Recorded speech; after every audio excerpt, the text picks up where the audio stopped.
3 years ago, I could not hold myself up on this pole for more than 3 seconds at a time. And for those of you who are listening instead of watching this week's episode, when I say pole, I mean a stripper pole. I happen to be recording this week on my beautiful gold stripper pole that I have here in the studio. And today I wanted to talk to you about my very first pole experience. 3 years ago, around this time, I walked into my first pole class. And even then, I was a recovering perfectionist. So there was a part of me that was scared to try pole. But a big part of me that was like, okay, well, pretty much nobody's born out of the womb knowing how to do pole. So I will be a beginner with everyone else because nobody knows how to do this right away.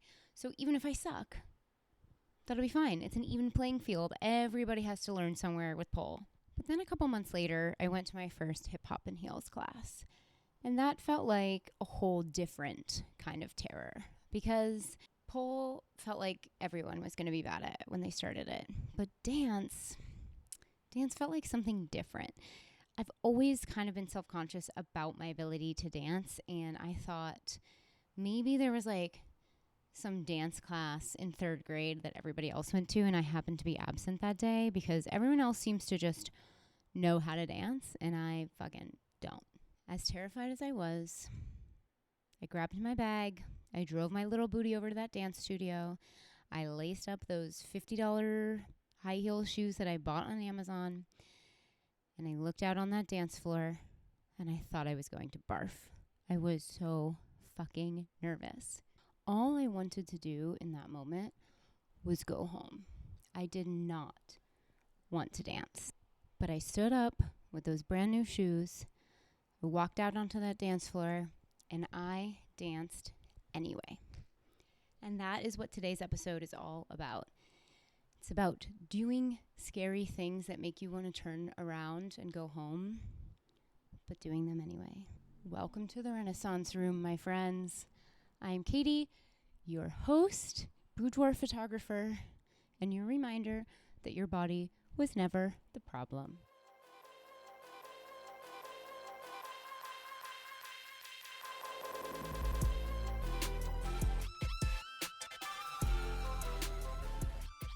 Before we get into the rest of the episode, there's one thing I want to mention and acknowledge, which is that the only reason that I'm able to go to a pole studio in the middle of Newton, Massachusetts on a Wednesday at noon to do pole dancing and step into this beautiful fitness studio is because so many others carried the weight of the stigma of pole and sex work and sensuality far before I could do this. Pole dancing didn't become a thing just because fitness influencers found it. Pole dancing has deep roots in strip clubs, and dancers and sex workers have spent many, many, many years crafting their performance, their artistry, their athleticism, and everything else that comes with pole dancing. But those dancers and sex workers had to hone their skills, their musicality, and their stage presence, all while society was devaluing what they did and stigmatizing it. So if I'm talking about how much pole has changed my confidence and my relationship with my body, I can't have that conversation without also acknowledging those who came before me and allowed for this art form to be so widespread. So sex workers deserve the recognition and really the credit for so much of what we learn in pole, the names of the moves, the choreography, and I just wanted to take a second to recognize them, thank them, and know that this hard work to destigmatize this sport really doesn't go unnoticed or underappreciated. And it's probably because of so much of that stigma that it took me so many years to feel comfortable moving in my body in these spaces. Going to my first pole class and my first dance class wasn't just scary because I didn't yet know how to spin around a pole.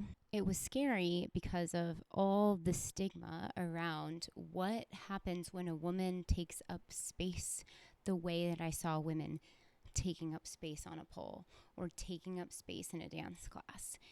And the thing that I think is so cool about getting to continue to go to these pole classes and these dance classes and continuing to learn to move my body in these ways is that it's more than just about choreography and like sensual touch and learning which steps to do and doing them in the right order. It's about learning every single class. Every time I try to learn how to twerk, every time I learn a new trick on the pole, every time I feel sexual and sensual as I sway my hips to a new song, all of those things that happen in a class are more than just the moves. They're reminders that I'm shaking off and letting go of the shame about moving my body in this way that was never mine to begin with. Okay, back to my little deja vu story. The year is 2023. It was July. It was about 3 years ago. And a friend of mine, shout out Sheila. Hi, Sheila. Excited for you to hear the shout out when you listen to this ep. Because Sheila, my friends, is my friend who I'm hosting the Art of Being retreat with in Italy in October. Don't forget about it. I've mentioned it at the end of a couple episodes, so I'm just reminding you, October 2026 this year, we're going to Italy. We're going to do yoga and boudoir and all the sisterhood things, and it's going to be fab. Anyway, my friend Sheila came down from New Hampshire. She was like, oh my God, I've heard so much about this pole studio. We have to go. And to be honest, I said yes before I could really even think about it. Also, the studio was like 5 seconds from my old photography studio. So like, duh, I'm going to go. And again, I went with a pretty open mind being like, all right, fucking nobody knows how to spin around this pole. It's fine. I'll figure it out. Like, it's okay if I suck. And guess what? I did suck a little bit. And to be honest, even today when I'm taking pole classes, a lot of times when I learn a new trick, I suck. You want to see a new trick that I can't do? Let me put this down. Hold on. And then I'm supposed to do this. That was supposed to spin around like a full 180, and it spun like 89 degrees. So anytime you learn something new, you suck at it, and you keep trying.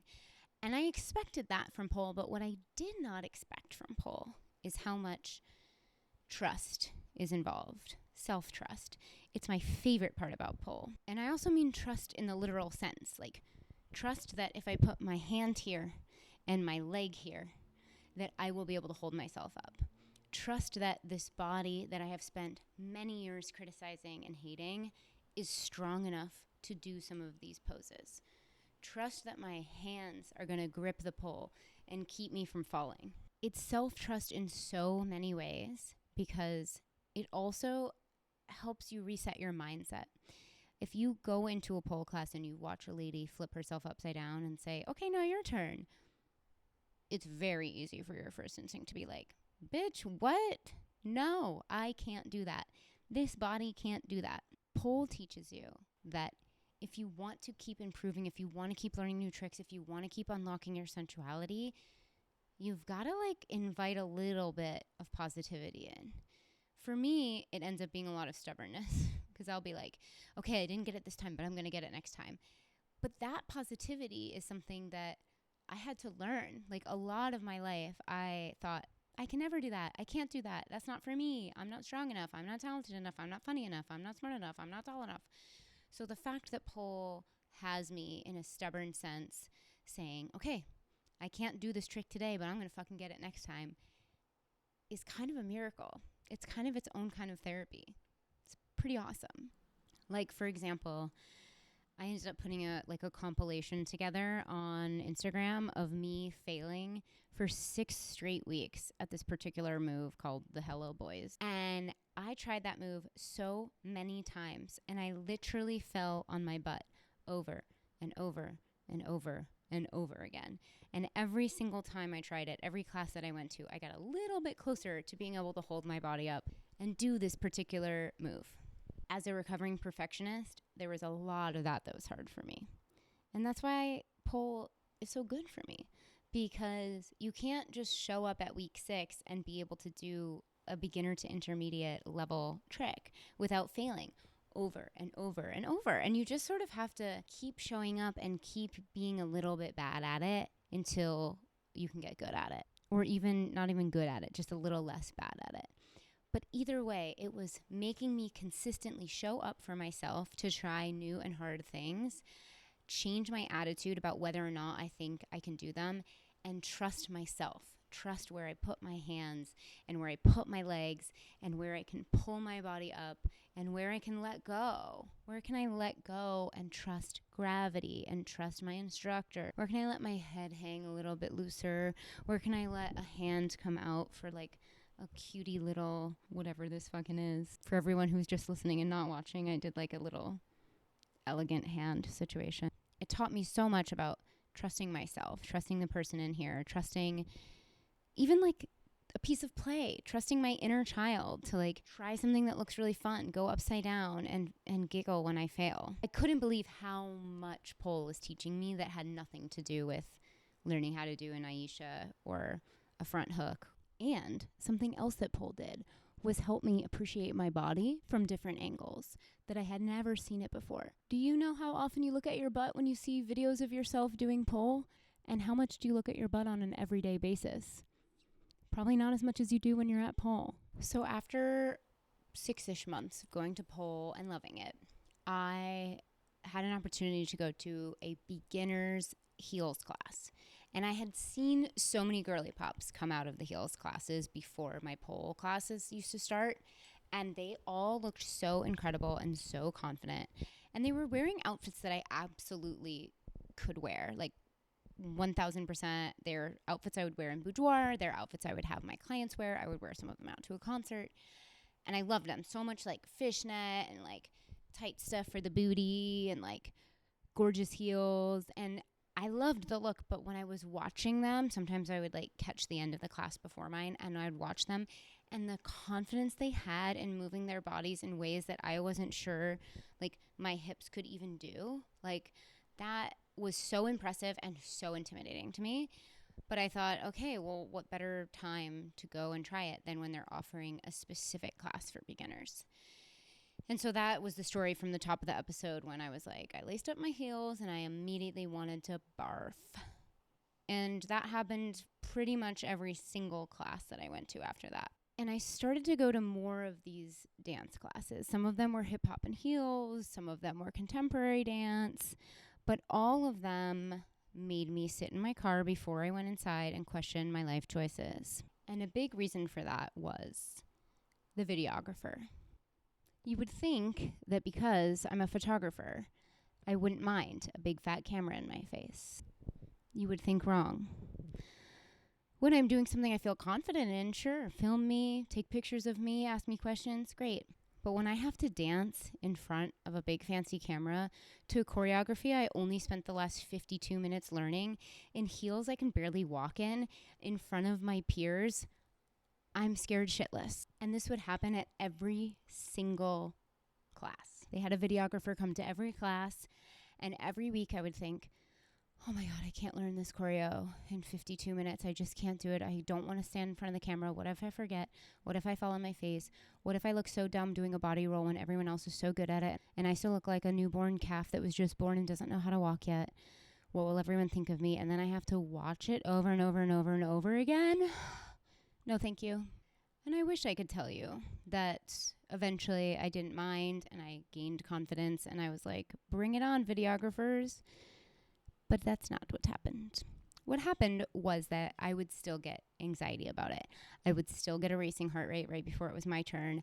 I would still be riding a total adrenaline high the whole way home, being like, oh my God, I just did the scariest fuck thing. It never fully felt at home in my nervous system, but I kept showing up anyway. And the anxiety didn't necessarily change, but my relationship to it did. Going every week despite this discomfort helped remind my brain that being seen, being perceived, making mistakes, and being imperfect isn't a signal to stop doing it. It's not a signal that I'm unsafe. I was always safe in those spaces in front of those cameras. And you didn't have to participate in the video, but I kept saying yes week after week to change my relationship to that anxiety of being perceived. And this is very tied to what I do with my clients in Boudoir. And there's a reason that this works and feels like magic, even though it's not. When you try something new and scary and you fail at it, maybe you fall, maybe you trip, maybe you can't do it correctly, but it's happening in front of other people, your brain has a little panic moment. But then it adapts and it remembers that you did that hard thing, and it rewires your brain to be like, oh, yeah, we can fail at some stuff and still be okay. And the psychologists and the science people have a name for this concept. It is self-efficacy. It's helping your brain believe that you can do hard things through doing. It's built through experience so that your brain has data points and facts to remind you that indeed that really scary thing is something that you can do. And the tricky part of this is, or possibly the beautiful thing about this is that it does not come from being told that you can do hard things. It cannot come from affirmations. It has to come from your own lived experience so that you can tell yourself over and over again, yes, I can do that hard thing. It comes from actually doing the hard thing and surviving it. The bottom line is that you can't think your way into being more confident. You have to do it. The confidence doesn't come before you walk through the door.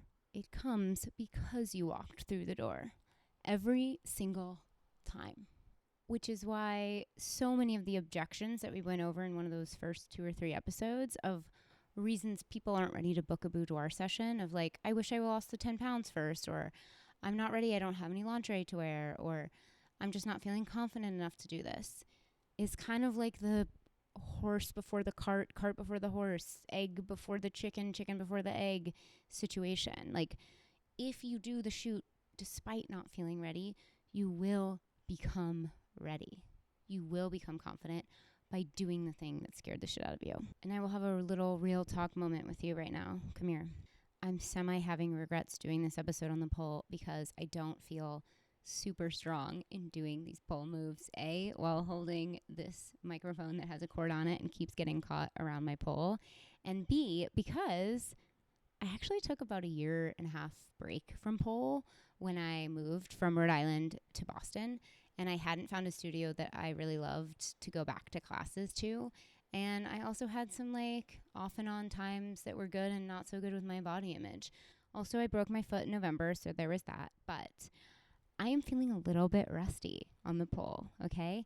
And literally right in this moment right now, I'm feeling like I have to defend myself to you guys, to be like, hey, I can do better on this pole than it looks right now. I promise. I'm just rusty. Like, I'm very surprised that this little bit of this like perfectionism is showing up right now.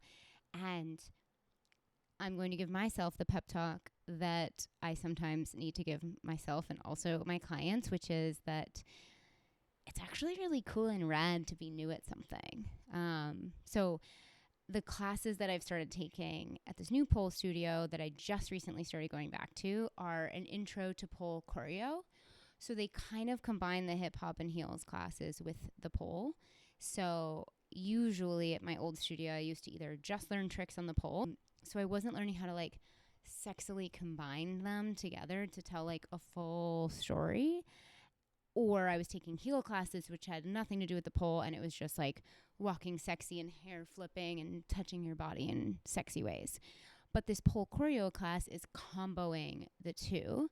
And I'm also wearing pleaser heels for the first time, which are these like crazy, insane high shoes. So all of those things, I've literally taken 4 classes in the past like month. So I'm a little bit rusty. Yes, I have a pole in my studio and I play around on it all the time. But I certainly still have more to learn. And being in these classes that combo choreo and pole and wearing a brand new set of heels that I've never worn before and barely can even walk in, I'm trying to remind myself, even in this moment, as I'm starting to be like, wow, people are going to think I suck at pole because I'm a little bit rusty. And they're going to be like, ugh, I can't believe she did this whole episode on a pole. She's not even that good.